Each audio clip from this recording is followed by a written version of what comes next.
اللهم صل على سيدنا مولانا محمد وعلى آله وصحبه وبارك وسلم. بسم الله الرحمن الرحيم. روى أبو حنيفة رضي الله عنه عن عطاء بن أبي رباح عن عبد الله بن عمر رضي الله عنهما قال: الأمر بالمعروف والنهي عن المنكر فريضة. قلت فمن تركه كفر قال لا اخرجہ فی مسند. حضرت عبداللہ بن عمر رضی اللہ عنہما نے روایت کرتے ہوئے فرمایا: نیکی کا حکم دینا اور برائی سے منع کرنا فرض ہے. راوی کہتے ہیں میں نے پوچھا کیا اس کو ترک کرنا کفر ہے؟ انہوں نے فرمایا نہیں. اس حدیث کو امام خوارزمی نے جامع المساند میں لایا ہے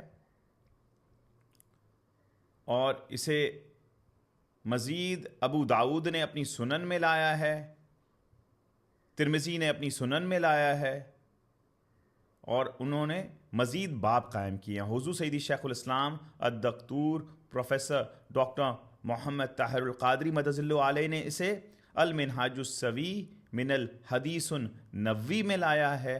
حدیث کا نمبر ہے 1060. یہ حدیث حضرت امام اعظم ابو حنیفہ رضی اللہ عنہ کی باب میں ہے. اب اس حدیث سے اگر آپ دیکھیں گے کہ صرف ایک راوی یا دو راوی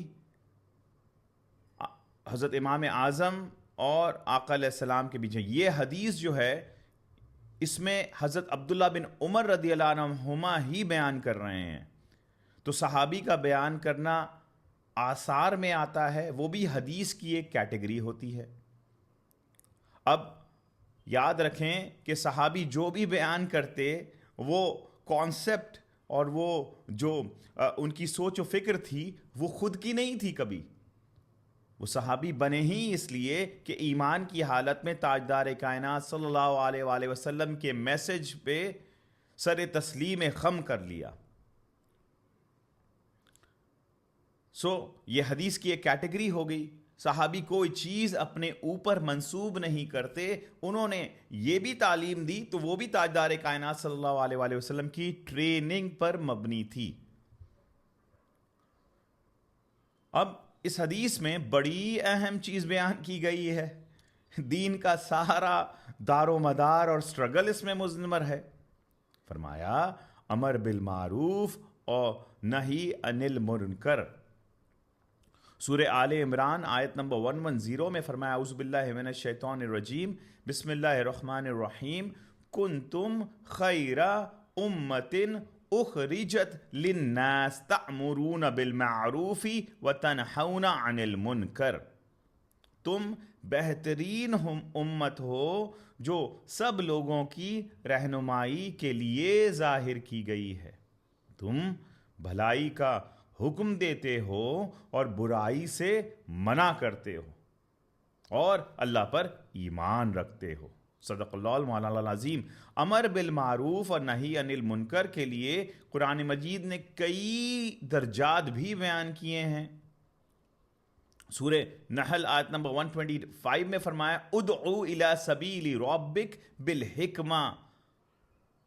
اے رسول معظم آپ اپنے رب کی راہ کی طرف حکمت اور عمدہ نصیحت کے ساتھ بلائیے.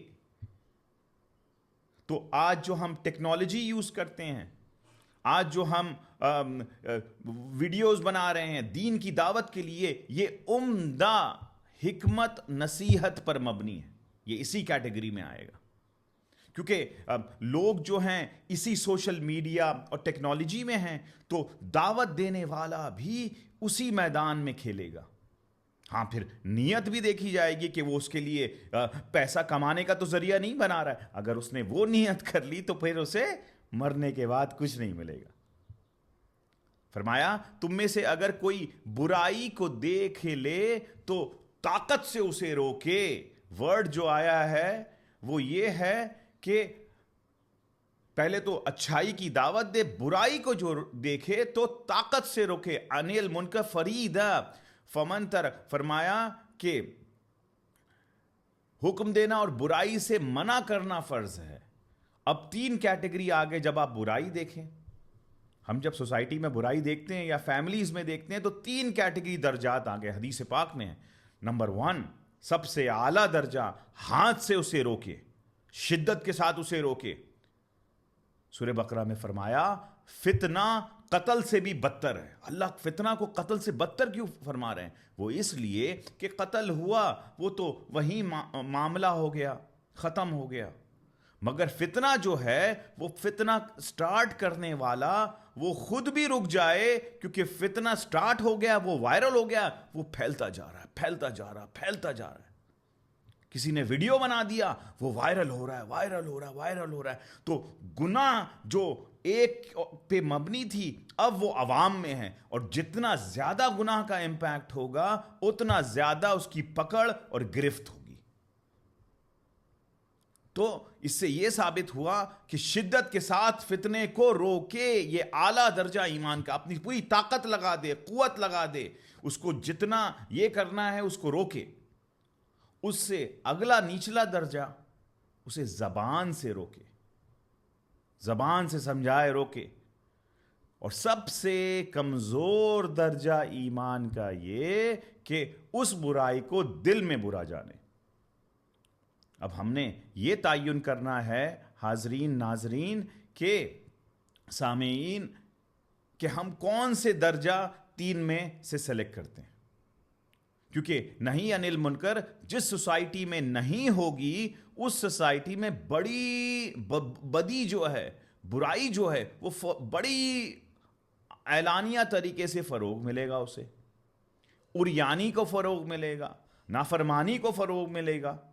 لہٰذا یہ مسلمان کی ذمہ داری ہے کہ وہ یہ فریضہ ادا کرتا رہے. اور پھر جب پوچھا گیا کہ کیا اس کو چھوڑ دینا کفر ہے، حضرت عبداللہ بن عمر رضی اللہ عنہما نے فرمایا کہ نہیں، یہ جو حکم آ رہا ہے یہ اس لیول کا نہیں ہے فرائض کا، کہ جس میں اب فرض کے 2 کیٹیگریز ہیں، فرض عین اور فرض کفایہ. فرض عین میں نماز آ جا رہا ہے، اس کو چھوڑنا، ترک کرنا بہت بڑا گناہ ہے. اور فرض کفایہ میں نماز جنازہ آ جا رہا ہے کہ اگر عوام میں سے کچھ لوگ بھی کر لیں تو ٹھیک ہے.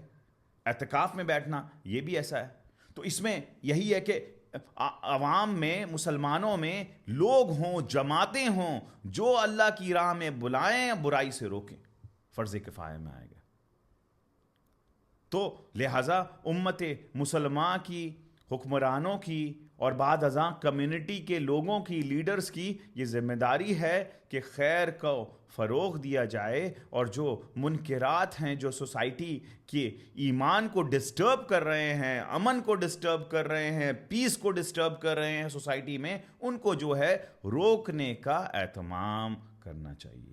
اللہ رب العزت کی بارگاہ میں دعا ہے کہ اللہ تعالی ہمیشہ ہمیں امر بالمعروف اور نہی عن المنکر پر عمل پیرا ہونے کی توفیق عطا فرمائے. آمین بجاہ سید المرسلین.